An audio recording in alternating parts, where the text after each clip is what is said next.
खाटू श्याम बाबा की पावन कथा।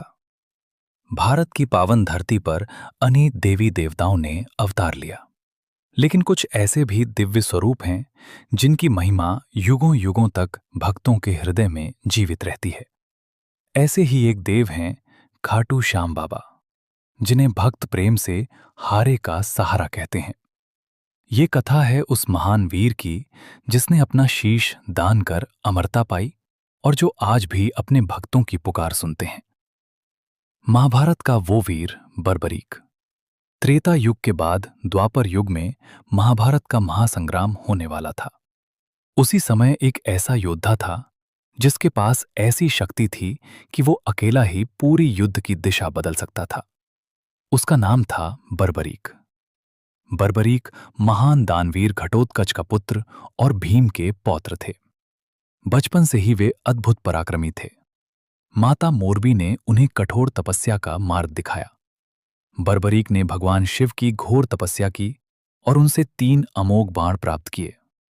इन बाणों की शक्ति ऐसी थी कि पहला बाण युद्ध भूमि में सभी शत्रुओं को चिन्हित कर लेता, दूसरा बाण केवल शत्रुओं को नष्ट करता, तीसरा बाण पहले बाण द्वारा छोड़े गए चिन्हों को मिटा देता।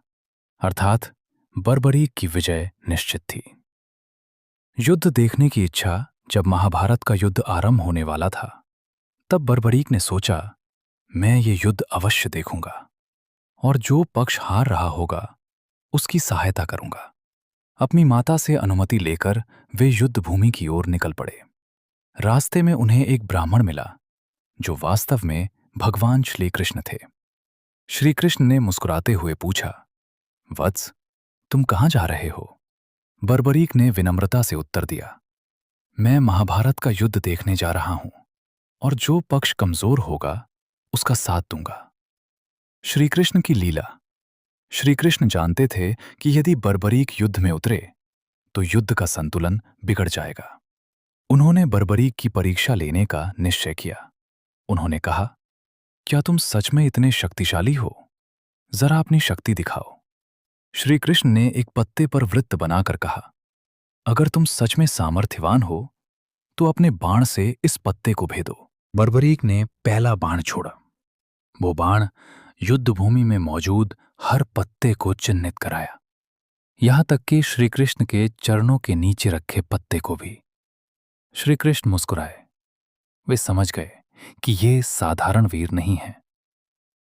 शीशदान की मांग श्री कृष्ण ने अपना वास्तविक रूप प्रकट किया और कहा, वत्स बर्बरीक, तुम महान योद्धा हो, लेकिन धर्म की रक्षा के लिए मुझे तुमसे एक दान चाहिए।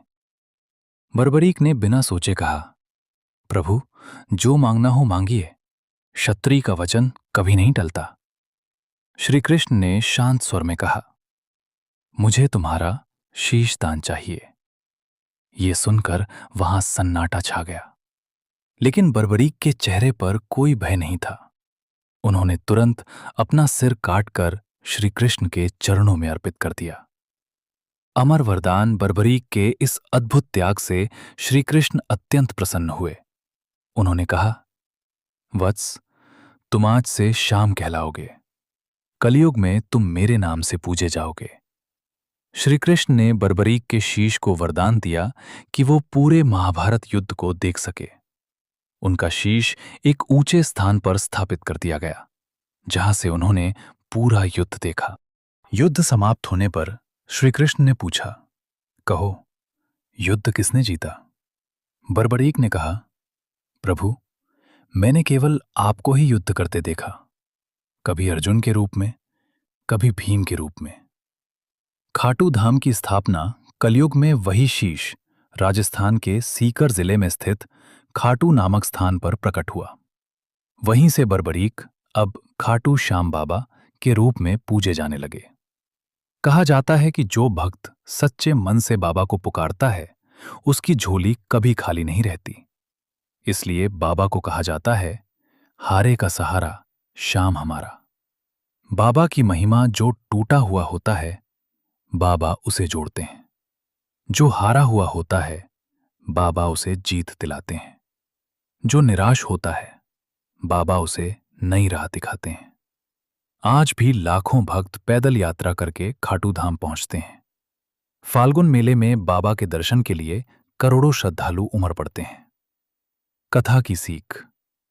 ये कथा हमें सिखाती है, सच्चा त्याग कभी व्यर्थ नहीं जाता। भगवान को दिखावा नहीं, समर्पण चाहिए। जो हारे हुए का साथ देता है, वही सच्चा देव है। अगर आपको ये कथा अच्छी लगी हो तो हमारे चैनल हिंदू गॉड ऑफिशियली को सब्सक्राइब जरूर करें और वीडियो को लाइक करके कमेंट में जय श्री श्याम लिखो। हम जल्द ही एक और नई कथा लेकर आएंगे।